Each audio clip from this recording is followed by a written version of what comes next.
All right, let's take a little trip downwards, way, way down, into a place where the very air is thick with old regrets. We're deep in the shifting shale of Tartarus, and a deal is about to be made. This is a story about the true cost of forbidden knowledge, a dark fable about a wager against damnation itself. This isn't just a quote, it's a cry from the absolute bottom, a place where all those comforting little illusions we tell ourselves get burned away. It's a total rejection of a system where finding the truth is a privilege, but your soul is basically worthless. A pretty grim place to start a negotiation, don't you think? So who's our guy? Meet Caduceus. He's a demon scholar, and he has traveled to the literal heart of oblivion. But he's not here to say he's sorry.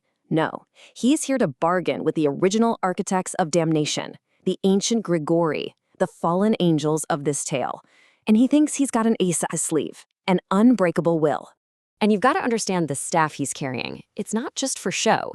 The Caduceus is basically the whole story in one object. You've got the central rod that's pure, cold, analytical intellect, what the story calls the logic of zero.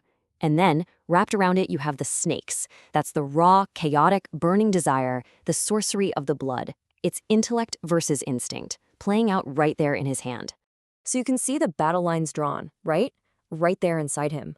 On one side, you have this logic of zero, this need to strip everything down to its sterile, logical core. And on the other, you have the sorcery of the blood, that untamable, messy, passionate fire that makes life, well, life. Caduceus is just arrogant enough to think he can control both.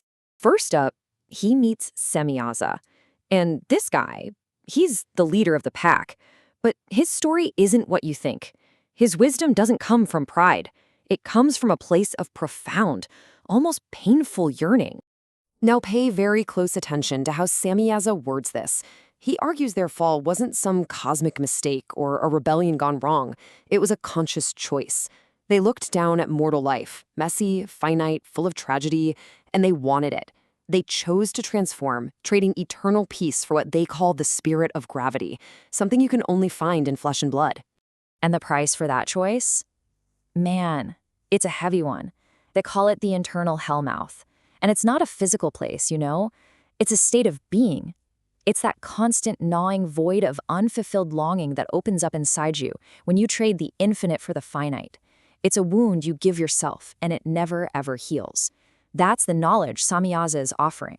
Next, Caduceus comes face-to-face with Gadriel, the tempter. If Semyaza's lesson was all about the tragedy of desire, Gadriel's is about the absolute failure of reason. He's the one who argues that humanity's greatest gift is really just a tool for more creative suffering. I mean, how bleak is that? Gadriel's philosophy is that he gave humanity this incredible spark of intellect, and what did they do with it? They just used it to act like smarter animals, finding ever more complicated ways to make themselves miserable. And this is what that leads to. The Tribunal of Ash. It's the ultimate act of intellectual self-sabotage. Gadriel's gift isn't just the art of war against other people, it's the art of war against yourself.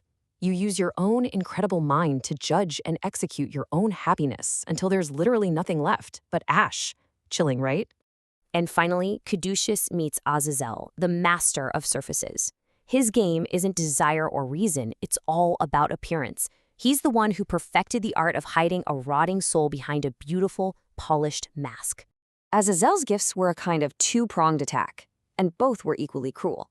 To men, he gave swords so they could carve out their own destruction.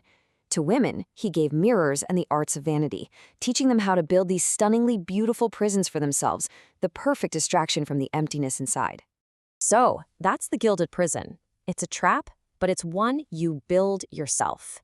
It's a life based entirely on a curated facade, where the outside is maintained with absolute precision, while the inside, the very foundation, is just rotting away. And the mirrors, they only show you the beautiful lie, never the ugly truth. So, he's heard it all now. The tragedy of desire, the failure of reason, the illusion of beauty. You'd think he'd be deterred, right? Nope, Caduceus is unshaken. The bargain is about to be sealed, not with him begging, but with him standing in defiance. This is his counteroffer. It's a moment of either supreme confidence or just breathtaking arrogance. He's looking at the abyss, at the total nothingness they're offering, and he says, "I'll walk a tightrope over it." He actually believes his intellect, his logic of zero, is the balancing pole that will get him across safely. He thinks he can master the very forces that damned these ancient beings. But the Grigori, well, they're old hands at this game. They accept his wager with what I can only imagine is a very grim smile. The contract is signed, and here's the fine print, the final terms. They'll take his soul, of course. That's just table stakes.